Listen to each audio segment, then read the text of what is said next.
bonjour. Vous m'entendez bien? Oui, ça va. Merci. Bon, merci pour l'invitation, merci pour l'organisation de cette journée.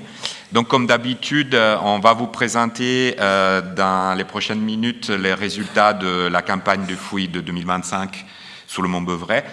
Une campagne qui a été cette année aussi assez riche de résultats. Elle a notamment permis d'approfondir les connaissances sur l'oppidum bibracte et d'affiner les détails de son évolution au cours du 1er siècle avant notre ère. Grâce à plus de 40 ans de fouilles ininterrompues, Bibracte figure aujourd'hui parmi les agglomérations de la fin de l'âge du fer les mieux documentées, mais surtout, ce site est devenu un symbole de la formation, de la recherche pour 3 générations d'archéologues. Et ce qui est Bibracte aujourd'hui, nous le devons en très grande partie à Jean-Paul, qui Angélique vient de rappeler, qui nous a quittés il y a quelques mois. C'est grâce à son engagement, son intelligence visionnaire et sa franchise inspirante que les centres de recherche est devenu ces lieux uniques où chaque année des dizaines de jeunes étudiants viennent apprendre un métier, une discipline, et il vient côtoyer aussi des dizaines de chercheuses et chercheurs qui animent une communauté scientifique européenne dont Jean-Paul a été l'un des initiateurs. Alors, lors de la campagne de 2025, nous avons accueilli 6 opérations de terrain intramuros qui sont déroulées entre le début de mai et fin août. Et comme d'habitude, près d'une centaine d'étudiants issus de différents pays d'Europe. Cette année marque aussi la clôture du programme quadriennal de recherche sur le Mont Beuvray qui a commencé en 2022 et donc l'aboutissement de certaines opérations qui ont été actives depuis ces dernières années. Parmi les chantiers qui sont conclus cette année ou qui sont en voie de lettres, de conclusion, citons celui du Champlain, dans la partie nord de l'oppidum, qui s'est terminé cet été, merci, et celui de la terrasse au sud, dont la dernière campagne sera prévue pour 2026. À l'inverse, il y a plusieurs opérations qui sont en cours et qui sont destinées à se prolonger dans le prochain quadriennal, donc dans les prochaines années de recherche 2026-2029. C'est le cas notamment des fouilles des remparts aux Grandes Portes et puis des fouilles des quartiers, de l'habitat des quartiers centraux de l'oppidum au parc aux chevaux et à la pâture du couvent. Alors, commençons ces petits survols, forcément un peu synthétiques, des résultats de la campagne par le chantier du Champlain. Actif depuis 2013, ces chantiers visaient à étudier l'aménagement du versant situé en amont de la voie principale de l'oppidum, juste en arrière de la porte du Rebou, comme vous voyez dans le plan à l'écran. Pour rappel, les fouilles du 19e siècle et puis les fouilles que Jean-Paul a menées dans les années 2000, en bordure de voie, avaient révélé que la voie était bordée de part et d'autre par des ateliers, essentiellement des ateliers de travail de métaux, disposés de manière assez dense. Une question qui restait ouverte à l'issue de ces fouilles, c'était de comprendre dans quelle mesure ces installations artisanales déborder ou reculer, ou remonter plutôt, sur les versants, en arrière de cette première ligne. Donc c'est pour ça qu'on a ouvert ces grands transects que vous voyez à l'écran, qui a permis d'observer que l'ensemble de la pente, en fait l'ensemble du versant, était aménagé par des terrasses artificielles. Malheureusement, ces terrasses ont été tronquées par l'érosion et les labours du siècle dernier. Et par conséquent, les vestiges conservés sont souvent très, très fragmentaires. Mais néanmoins, même si les vestiges sont si fragmentaires, ils révèlent la présence d'installations, genre de structures de stockage, de puits, de fosses de rejet, donc d'une occupation anthropique qui est quand même moins dense qu'en bordure de la voie. Donc la fouille de 2025 s'est concentrée sur la partie sommitale du transect, vous voyez en vert à l'écran. Donc on se rapproche au sommet du tour de la Huivre qui surplombe les secteurs. Et donc s'est concentré sur l'étude des 2 dernières terrasses amont du versant, terrasse 6 et terrasse 7. Comme j'avais anticipé, les vestiges mis au jour sont très fragmentaires et à l'issue de la campagne cet été, les substrats géologiques a été atteints dans toute la zone, comme vous voyez dans l'orthophotographie. Parmi les rares structures encore conservées, on peut citer ce petit muret que vous voyez dans l'image, petit muret en pierre sèche qui est fouillé dans la terrasse 6, donc la terrasse plus bas, et qui servait probablement à soutenir le front de la terrasse supérieure et qui était associé à des piquets en bois. Et qui est associé aussi à toute une série de mobilier, notamment des fragments de sigillés et puis le cadran d'Auguste que vous voyez à l'écran, qui permet de dater ces structures au tout dernier horizon d'occupation de l'oppidum. Notre structure notable qui a été découverte en 2025, sous la terrasse supérieure, cette fois-ci, c'est un puits. Il s'agit du deuxième puits qui a été fouillé dans le versant du Champlain. Le premier a été fouillé beaucoup plus bas, dans la terrasse d'eau, donc pratiquement à l'arrière des ateliers de fond de versant. C'est un type de puits qui est bien documenté à Bibracte. On a aujourd'hui encore peu plus d'une vingtaine de ces puits qui sont connus, mais seulement 2 parmi ce corpus ont fait l'objet de fouilles au parc aux chevaux. Donc on peut rapidement observer dans les photos à l'écran on va dire le type de puits qu'on connaît à Bibracte, donc une fosse d'installation d'environ 3 mètres de large, qui est creusée jusqu'à la profondeur cible. Pour les 2 puits qu'on a fouillés, ça dépasse les 15 mètres de profondeur. Et à partir de ce fond à temps, on monte la chemise en pierre sèche, avec des pierres qui sont quand même bien agencées et qui dessinent la forme ovale, qui est typique des puits qu'on connaît à Bibracte. Donc si on passe à la terrasse, donc du côté sud de l'oppidum, les équipes tchèques, l'Université de Brno, l'Université de Prague, se sont concentrées en 2025 sur l'étude du talus, donc de la terrasse. Pour rappel, c'est un espace d'environ 1 hectare qui est ceinturé par un talus qui est construit sur une explanade plus ancienne et plus vaste. C'est les traits que vous voyez en marron dans le plan. La fonction et la chronologie de ces 2 aménagements, qui sont très caractéristiques de toute la zone sommitale du Mont Beuvray, restent cependant assez mal compris. Et c'est malgré les tranchées exploratoires qui ont été réalisées dans les années 80 et 90, qui sont violées dans l'image.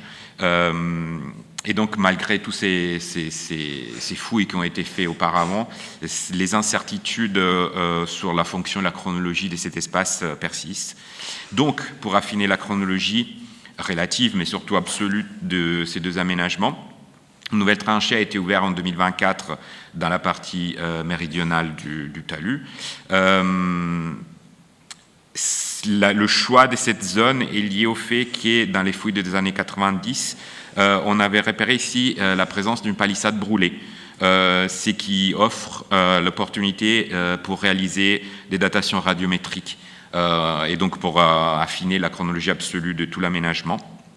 Et les fouilles de 2024 avaient déjà révélé l'existence des 2 talus superposés qui ont été matérialisés par des empierrements de surface. Et comme vous voyez dans les petits coupes schématiques en bas, parmi les 2 talus, celui en amont était bien plus marqué et toujours bien plus marqué dans les dépôts archéologiques et dans la morphologie générale du secteur.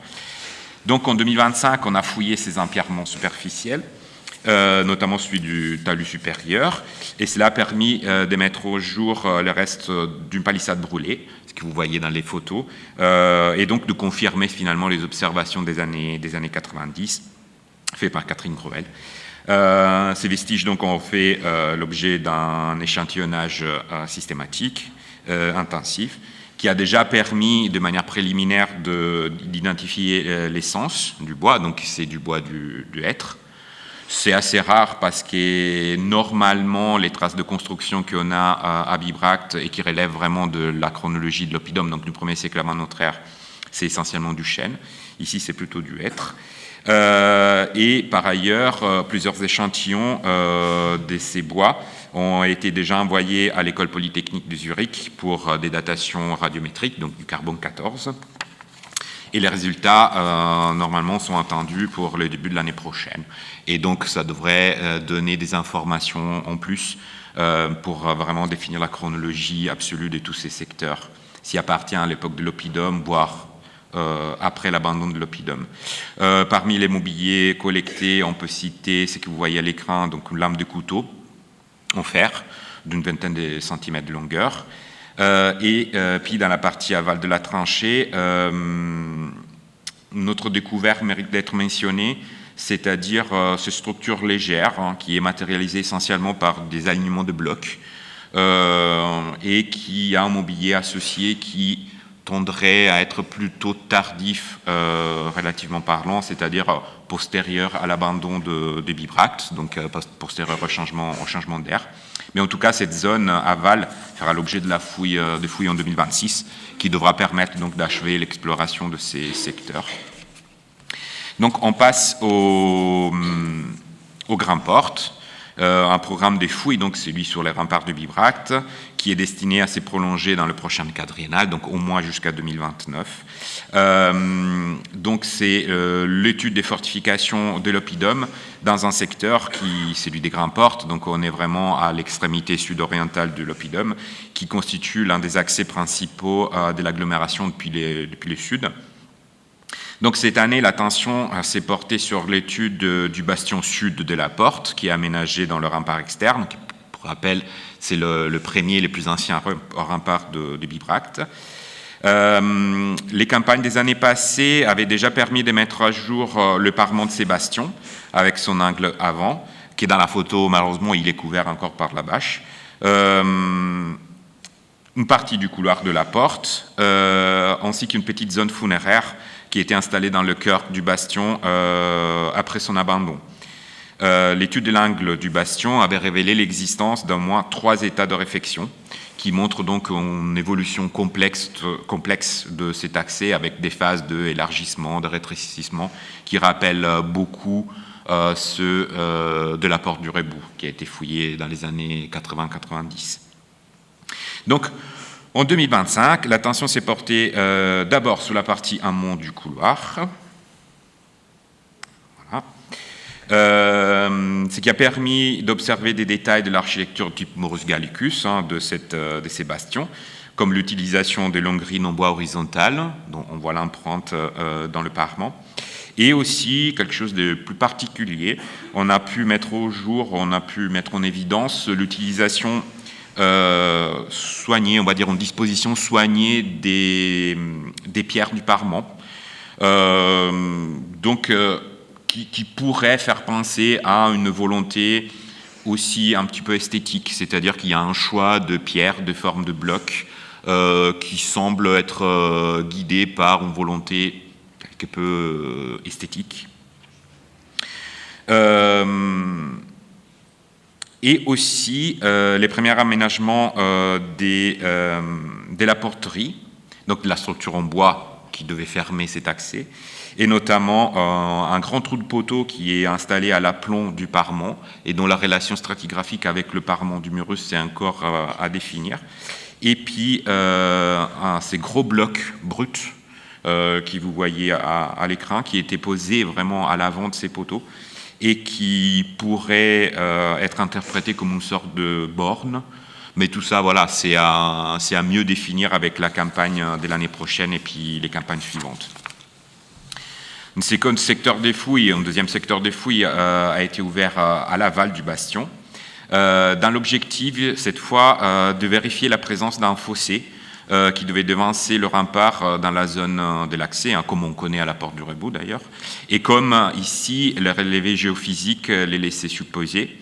La fouille a effectivement permis de confirmer la présence d'une large fossé avec une ouverture de plusieurs mètres de large, un fond plat, qui est creusé directement dans les substrats géologiques, que vous voyez très en jaune dans la photo. Donc qui appartient vraisemblablement à la première phase d'aménagement du bastion et à confirmation de l'évolution complexe de l'accès. Je rappelle que pour le parement, on a au moins 3 phases de réfection. Les fossés semblent avoir subi plusieurs modifications avec au moins 3 phases de recreusement et de comblement, bien visible dans la coupe à l'écran. Et donc sa fouille devra aussi être complétée en 2026. La question reste ouverte. La question qui reste ouverte et qui devra être résolue lors du prochain programme quadriennal est celle de la chronologie absolue de ces aménagements, en relation notamment à la chronologie de fonctionnement de le rempart externe du BIPRACT et surtout son remplacement par le rempart interne plus court de l'oppidum. Donc tous ces détails de chronologie relative et absolue vont être vraiment l'objet principal des prochaines années sur ces secteurs. Enfin, la fouille de la petite zone funéraire dans le cœur, dans le corps du bastion s'est poursuivie aussi en 2025 avec un échantillonnage systématique des sédiments en vue d'analyse de carpologie, d'ostéologie, d'anthracologie. Une nouvelle petite incinération a été mise au jour, ce que vous voyez à l'écran. Les restes osseux étaient disposés dans une cruche, étaient associés à quelques éléments en fer, dont une lame de couteau et plusieurs fragments de fibules en fer. Et puis, une petite parenthèse, nous avons eu l'occasion cet été de travailler avec l'équipe du CEREMA d'Autun, et notamment M. Ricardo Fernandez, qui on remercie, qui est chef d'équipe. Et on a eu l'occasion de réaliser une petite série de tests de résistance des matériaux sur les remparts de l'oppidum, à proximité du chantier des Grandes-Portes. Donc en général, il s'agit de mesures que le CEREMA généralement effectue dans le cadre de travaux de génie civil contemporaine. Et donc c'était l'occasion pour les collègues aussi d'Autun de tester du travaux de génie civil d'il y a 2000 ans. Les résultats, vous voyez un petit schéma à l'écran, montrent montre déjà qu'il existait un savoir-faire dans la mise en œuvre des matériaux, de la terre notamment, utilisés dans les remparts. Donc en fait, il y a des données qui rassemblent un petit peu, d'après les collègues du CEREMA, à le remblai compacté progressivement qu'on utilise dans des remblais contemporaines. Donc en fait, cela montre de manière préliminaire encore, mais quand même que les bâtisseurs des remparts du BIPRACT, de ces types d'architecture type Morus Gallicus, connaissaient et utilisaient des processus de compactage progressif. Et donc, en fait, ils avaient un savoir-faire assez important, et on peut en soupçonner, pour la construction de ces types d'architecture en terre et en bois. Donc, on passe aux zones centrales de l'oppidum, et notamment au quartier du parc aux chevaux et de la pâture du couvent, qui sont des secteurs cibles, des secteurs clés pour la compréhension de l'évolution de l'habitat de l'agglomération de BIPRACT, et notamment des processus de romanisation qui transforment cet habitat au cours du 1er siècle avant notre ère. Ces processus de romanisation sont particulièrement bien visibles dans les secteurs de l'esplanade centrale du parc aux chevaux, la zone dite de PC14, en étudiant l'habitat qui se déploie autour du complexe public de PC15, qui a été fouillé dans les années 2010, on observe clairement une transition majeure. À partir de l'époque augustaine, l'architecture en ossature-bois, qui est typique de la tradition gauloise, laisse place à des constructions maçonnées, aux sources de la maçonnée, qui sont plutôt issues du savoir-faire romain. Pour rappel, les fouilles récentes dans ces secteurs avaient montré une occupation qui est bien organisée, bien structurée dès la première moitié du 1er siècle avant notre ère. Le parcellaire, qui est bien défini, s'articule autour d'une route, d'une vénelle est-ouest, qui est marquée en jaune dans l'image, qui est bordée par des palissades. Et derrière ces structures palissadées, on retrouve tous les éléments typiques de l'habitat de BIPRACT. On n'a pas trop le temps ici de détailler pour la fouille de cet été, mais bon, voilà, il s'agit de caves, de celliers, des sols en terre battue, des puits, toute une série de fosses d'occupation très denses. Vous voyez dans l'ortho à droite.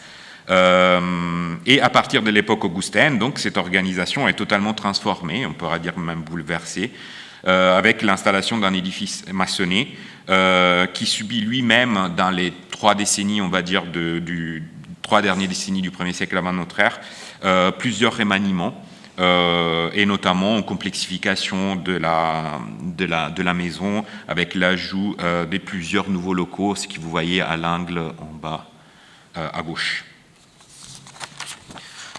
Les mobiliers issus de ces occupations est abondant, et notamment pour les horizons plus anciens, donc pré-augustéens.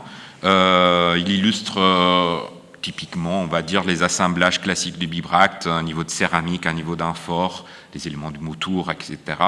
Par contre, l'analyse préliminaire du mobilier montre que dès les premiers horizons d'occupation, on a des taux d'importation, notamment italique, on parle de céramique campanienne, de parois fines, qui est quand même très important. Donc on a quand même cette influence, on va dire, romaine, qui est bien présent dans le mobilier avant qu'il soit dans l'architecture. Vas-y. Non. Donc ces processus de romanisation que nous venons de voir sont également donc perceptibles dans deux secteurs voisins. Donc, là, on était ici, PC14, donc PC2 et l'îlot des Grandes Forges. Donc, commençons par la Domus PC2. Donc, il est important de rappeler que cette fouille est menée dans le cadre du chantier école pour adolescents de Bibracte. Et donc, cette fouille s'est poursuivie cette année au cœur de la Domus, qui est donc datée de l'époque augustéenne, avec pour objectif la mise au jour des maçonneries de la maison et de ses niveaux de sol, conformément aux objectifs pédagogiques du chantier école. Parmi les résultats les plus significatifs, on peut d'abord mentionner la découverte de niveaux plus anciens appartenant à un état antérieur à la Domus. Ces niveaux révèlent l'existence de bâtiments à ossature bois également retrouvés dans les secteurs nord et est. Ils témoignent des premiers emplois de techniques romaines à Bibracte, notamment l'utilisation de sols en mortier. Oui. Qu'on a retrouvé ici et qu'on avait déjà observé dans d'autres zones fouillées ces dernières années. Ces structures précèdent la construction de la Domus et illustrent donc une phase de transition donc entre architecture indigène et architecture romaine. Donc, concernant la Domus elle-même, plusieurs niveaux de sol ont été mis au jour cette année avec des états de conservation très variés. Au sud, dans la pièce est, nous n'avons retrouvé que des lambeaux d'un béton de sol qu'on devine ici, mais vraiment très dégradé, alors que plus au nord, ici, dans la pièce E, on a retrouvé un très beau sol en mortier de tuileaux, composé de fragments d'amphore, donc très bien conservé. On avait d'ailleurs retrouvé ce même type de sol très bien conservé dans la pièce adjacente ici. Et on peut voir également le seuil qui est également très bien conservé. Dans l'aile nord toujours, les fouilles ont permis la mise au jour dans la transition entre ces deux pièces. Le préfernium du balnéaire avec le départ de la voûte là qu'on devine. L'étude du mur stéréobate s'est également poursuivie, donc le mur du péristyle s'est poursuivi avec l'élargissement dans la partie est ici. Donc on a élargi la fouille vers l'ouest pour pouvoir fouiller ce mur, où on a retrouvé un niveau de sol associé au muret ici. Donc pareil, pas forcément super bien conservé, mais en place. On a eu la chance ici que Bullio ne soit pas intervenu, puisque dans plein d'endroits, on n'a pas forcément toujours les relations.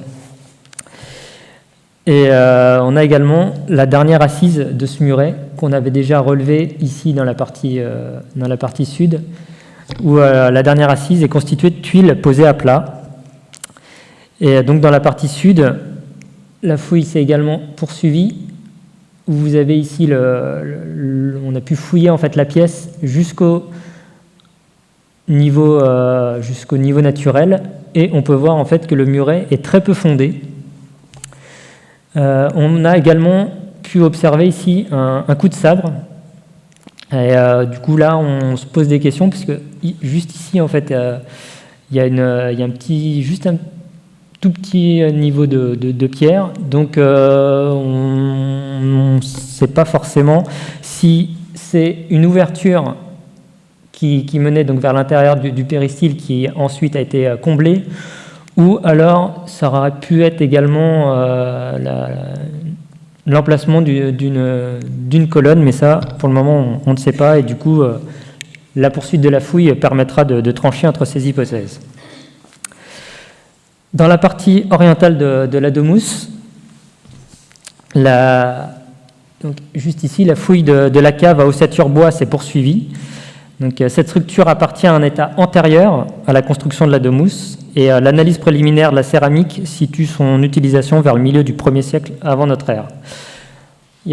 On a effectué 2 sondages qui ont permis de repérer les limites nord et ouest, avec ici en fait des effets de parois marqués par ces pierres qui ont permis vraiment de marquer la limite, en tout cas à cet endroit-là, ainsi que niveau de sol qu'on a retrouvé ici associé et qui a ensuite qui a fonctionné en même temps que la cave, et qui ensuite au moment de l'abandon a versé, et on a retrouvé ici une cône en fait qui est de déversement de ce sol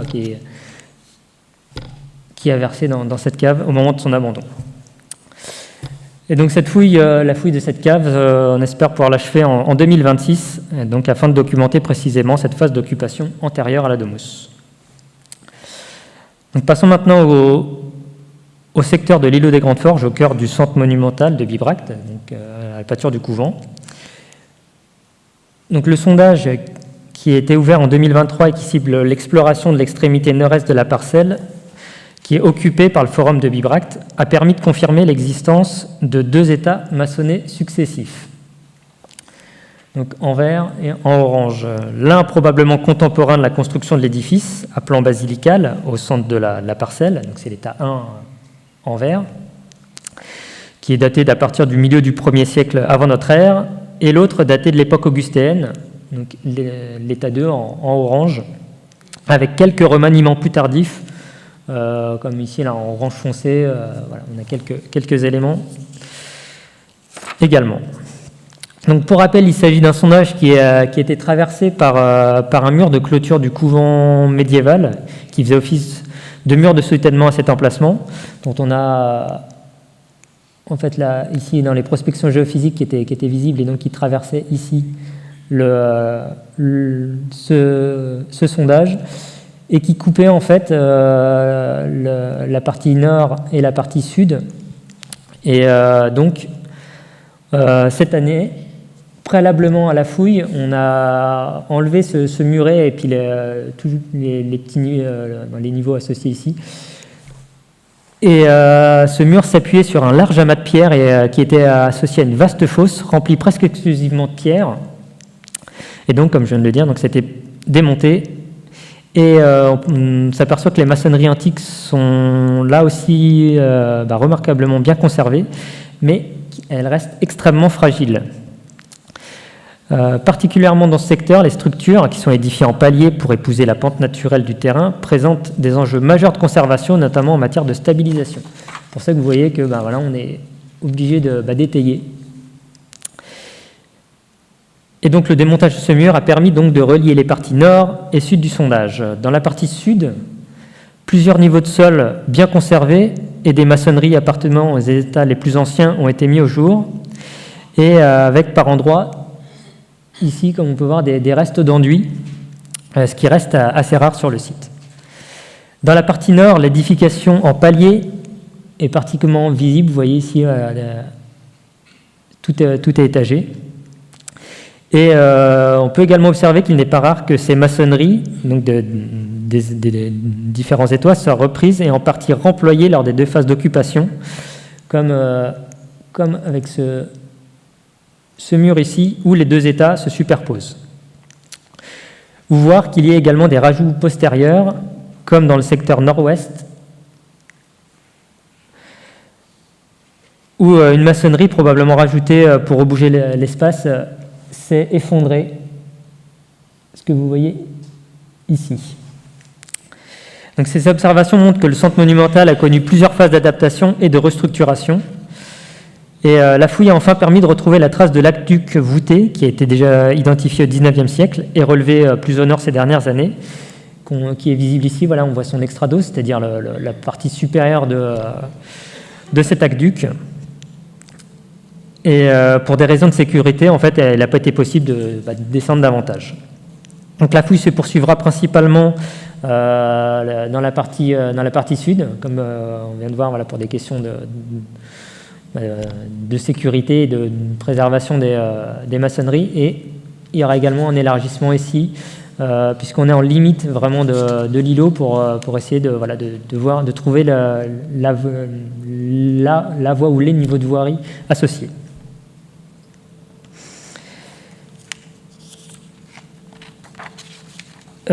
Donc la conclusion du programme quadriennal 2022-2025 ouvre donc de belles perspectives pour le prochain programme quadriennal. Donc avant de conclure, comme vous avez, comme Angélique vous en a parlé au début avant notre communication, on tient à avoir une pensée particulière pour notre collègue et ami Gilles Ruet, que certains ici ont probablement connu, qui est disparu il y a quelques jours. Donc, Gilles a œuvré pendant plus de 20 ans, de 1991 à 2012 au centre de recherche de Bibracte, d'abord en tant que comptable puis comme gestionnaire des mobiliers. Donc sa rigueur, sa bienveillance et son attachement au site ont profondément marqué celles et ceux qui ont eu la chance de travailler à ses côtés. Donc merci à toutes et à tous pour votre attention, et si vous ne l'avez pas encore fait, on vous invite à aller découvrir la belle exposition consacrée à Pierre-Louis Falocci, donc qui est l'architecte du musée et du centre archéologique, qui est présentée dans la nouvelle extension du musée qui se trouve ici et qui a été inaugurée au printemps dernier.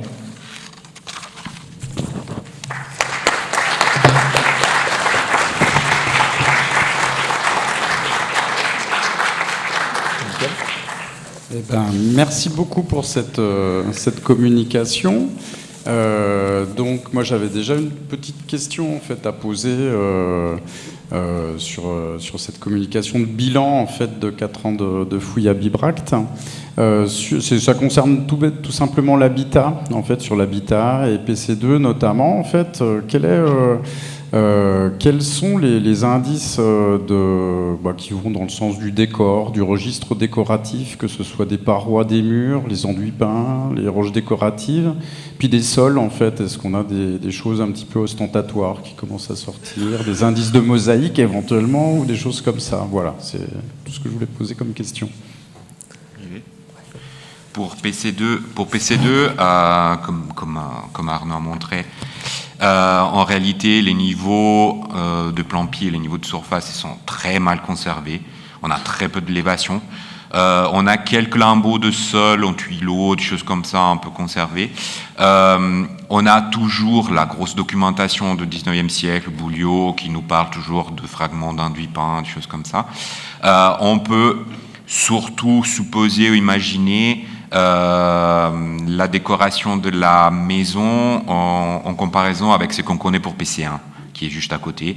Donc là, on connaît le mosaïque, qui est visible au musée de Bibracte. Je vais vous faire un peu de pub. Pareil, des traces d'induits, de peinture, de pierres qui viennent d'un peu plus loin et qui ont vraiment de fonction de décoration. Donc on peut le supposer, surtout parce que même du point de vue architectural, on se rend compte que PC2, qui est quand même plus petite que PC1, mais est quand même construit sur des substructions, donc sur une terrasse, qui devait sûrement avait une allure monumentale qui était assez importante, parce que en fait, toute la domus qui fait quai, entre guillemets, 1500 mètres carrés, surplombait vraiment le versant. Donc, on voit le standing et on peut pour l'instant juste supposer, en fait. Mais pour rappel, il y a une thèse en cours à Dijon, Charlotte Defer, qui a dirigé le chantier école de Bibracte pendant quelques années, qui s'occupe justement de tous ces aspects un peu plus techniques de la construction, y compris dans la mesure du possible, dans le sens de la mesure de l'information dont on dispose sur ces aspects plus de décor. Après, on le voit aussi à la peinture du couvent. Alors, c'est un autre registre parce que c'est l'architecture publique mais comme Arnaud a montré, on a des traces d'induits qui sont un peu conservées. Le problème à Bibracte, c'est pas tant supposer l'existence de ces types d'aménagements, c'est la conservation en fait. C'est-à-dire l'acidité en fait tout simplement. Ouais, voilà. Merci. Je ne sais pas si vous avez des questions du coup. Monsieur le maire. Merci beaucoup et merci beaucoup pour la présentation. Finalement, cette dernière campagne de fouilles, qu'est-ce qu'elle dit de l'abandon de Bibracte, des dernières périodes de la romanisation? Qu'est-ce qu'on peut en tirer? Qu'est-ce qu'on a découvert, appris? À un moment, vous avez cité que le mur n'était pas forcément très fondé. Est-ce que c'est parce que c'est provisoire ou déjà les constructeurs avaient dans l'idée que ça n'allait durer que quelques années ou dizaines d'années? Voilà. Qu'est-ce que vos fouilles ou les fouilles de vos collègues nous apprennent des dernières périodes de Bibracte et de la transition, de la translation vers Auguste Dunhomme? C'est une sacrée bonne question. Alors, la question on va dire du détail de la fondation, c'est plutôt vraiment lié à l'aspect architectural de la Domus. Ça n'a pas une connotation, on va dire, qui soit quelque chose de temporaire. On voit dans le type de construction, c'est lié un peu à ce qu'on vient de dire par rapport aussi à la décoration, qui est les dernières grandes structures qu'on a sous l'oppidum, donc les grandes domus par exemple. Même si on sait grâce au mobilier qu'ils ont été occupés pas très longtemps finalement, mais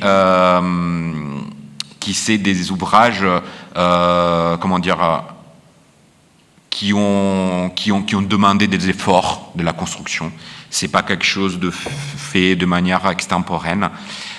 Donc non, on peut pas dire que ces types d'architecture s'installent en sachant déjà qu'elle sera occupée pas très longtemps. Par contre, ce qui est plus compliqué, et c'est qui va être un des sujets aussi du prochain quadriennal du prochain quadriennal à Bibracte, c'est une des sujets scientifiques un peu de fond, un peu en fil rouge de la programmation du Bibracte, c'est comment interpréter plutôt cette dernière horizon d'occupation qu'on a sur l'oppidum, qui est en chronologie et un petit peu contemporaine déjà de la construction d'Autun. Donc on a je dirais entre guillemets, cette génération de superposition entre la fondation et la construction d'Autun et l'abandon qui se fait à Bibracte. Et donc là, la question qui se pose, c'est dans ces dernières décennies, on va dire, du Bibracte, quand on a ces grandes demeures aristocratiques de standing, d'élite qui vont s'installer, qu'est-ce que c'est Bibracte? Est-ce que c'est encore un oppidum comme il était dans les décennies avant? Est-ce que c'est un site qui a quand même une importance et qui a une importance au sein des Éduins, une importance qui finalement on peut dire qu'il a jamais perdu, c'est-à-dire que même les Autounois, les Éduins, quand ils habitaient à Autun, il ne faut pas imaginer qu'ils avaient oublié que leurs ancêtres ils venaient du Mont Beuvray, hein, qu'on le voit de toute façon, suffisant de se tourner vers le Morvan et on voit le Beuvray. Donc est-ce que Bibracte, à la fin de Bibracte, on va dire, est-ce que c'était encore une ville, dans le sens de l'agglomération organisée comme l'était auparavant? Est-ce que c'était déjà quelque chose de différent? Il faut juste souligner qu'il y a, par exemple, quand on a ces grandes demeures PC1, PC2 qui sont actives, qui sont construites, qui sont occupées à Bibracte, les autres aménagements publics comme les remparts, la porte du Rebou par exemple, est déjà non pas abandonnée, mais elle n'est plus entretenue comme avant. Donc on a cette sensation de perte, entre guillemets, d'une statue, on va dire, d'agglomération des villes qu'il y avait avant, qui dans ce cas-là se serait passé plutôt à Autun, mais une occupation qui perdure quand même pendant une génération, avec un autre élément, c'est que même après l'abandon de ces grandes demeures, on a des traces d'occupation. On a par exemple sûrement un fanum qui s'installe sur le sommet du Mont Beuvray. À PC2, qu'Arnaud vient de montrer, il y a l'installation d'un petit atelier de bronzier qui s'installe, qui squatte entre guillemets la domus qui est en train de se ruiner sans être complètement effondrée. Donc en fait, On parle souvent de l'abandon de Bibracte et la fondation d'Autun, mais en réalité, c'est quelque chose de très simplifié. C'est-à-dire qu'il y a un processus qui n'est pas très long finalement, ça dure peut-être 2 générations, mais qui est plus complexe à niveau de l'interprétation et qui mérite d'être mieux compris en fait dans les années à venir. C'est un axe qui est important pour la programmation à venir de Bibracte et qui peut faire un lien fort aussi avec Autun. Mais complètement. Et puis, il faut rappeler aussi l'existence de plusieurs inscriptions qui ont été parfois remises en cause en disant que c'était des faux, mais les inscriptions à la déesse Bibracte qui ont été retrouvées, plusieurs, au niveau du lycée militaire, en fait. Donc, on a quand même, il y a quand même un parallèle qui perdure en fait assez longtemps. Et puis sur les aspects de génération et de choses qui se passent à Bibracte et à Autun un petit peu en même temps. Au niveau funéraire, on l'a vu en fait sur la nécropole de Pont-l'Évêque avec l'enclos central augustéen qui rappelle fortement ce qu'on a en fait chez vous au niveau de la nécropole en fait. Du parking du musée, quoi. Voilà. On a des ateliers à Bibracte, dont un qui a été fouillé dans les années 80, où la production d'ateliers de bronzier, où la production, ça ressemble beaucoup à le lycée militaire. Les fibules en grappe, par exemple, sont produites au lycée militaire, mais on a les mêmes grappes de fibules, de moules, en fait, à Bibracte. Enfin, on a vraiment pour cette période-là, effectivement, sur... quelque part, 25, 50 ans, en fait, des choses qui sont un peu communes, quoi. Mais il y a un sujet à creuser, je trouve, très, très intéressant. Et qui n'a jamais été vraiment très approfondi jusqu'à maintenant. C'est toujours présent, c'est toujours posé la question, mais il n'y a jamais vraiment eu des projets spécifiques sur cet aspect de... abandon progressif, superposition. Parce que là, si je dis pas de bêtises, en fait, les niveaux d'abandon des grandes maisons, en fait, PC1, etc., on est plutôt époque tibérienne. Enfin, on va jusqu'à l'époque tibérienne, en fait, enfin, Auguste. À peine, ouais. Voilà. On a 2 tessons, je pense, tibériens à PC1. Ok. Mais voilà. Mais bon, ils sont quand même là. Et ils sont quand même, ouais, bien sûr. Merci. Voilà. François, le grand spécialiste. Merci, c'était il y a quelques années, mais il y a quelques années, on avait commis ensemble un article que je voulais rappeler ici, parce que pour la question de la transition Bibracte-Autun, il y a des enjeux de superposition chronologique, mais ce qu'on avait écrit avec un peu de malice, c'était de dire que si on voulait voir les premiers niveaux d'Autun, qui sont très difficiles d'accès, puisqu'évidemment ils sont tout en bas des stratigraphies. En fait, si on veut avoir une idée de l'apparence de la ville, et notamment de ces grandes maisons urbaines, en fait, il faut aller à Bibracte. Parce qu'on se retrouve dans des maisons complètement romaines, par leur plan, par leur aspect, par leur parure. Donc, en fait, si on veut, alors c'est pas pour éloigner les gens d'Autun, c'est pour renforcer en fait le lien entre les 2 lieux, de dire qu'en fait que si on veut avoir une idée un peu de cet aspect très bien préservé sous la forêt, pour moi Bibracte, il y a un petit côté du domaine des dieux qu'on trouve dans Astérix, sous la forêt directement accès à une ville en tout cas d'apparence, alors quel que soit son statut de ville à la fin, en tout cas des monuments, des édifices très bien conservés. En fait, on peut monter simplement sur le Mont Beuvray pour aller voir un peu à quoi pouvaient ressembler les maisons d'Autun. Voilà, c'était juste un petit clin d'œil, puis pour rappeler un travail qu'on a fait ensemble. Merci François. Bah oui, en fait, à Bibracte, on n'a pas toute cette stratigraphie après qui succède et qui vient des fois un petit peu empêcher la lecture. Donc, je ne sais pas si vous avez de nouvelles questions. Non, c'est bon, il faut continuer.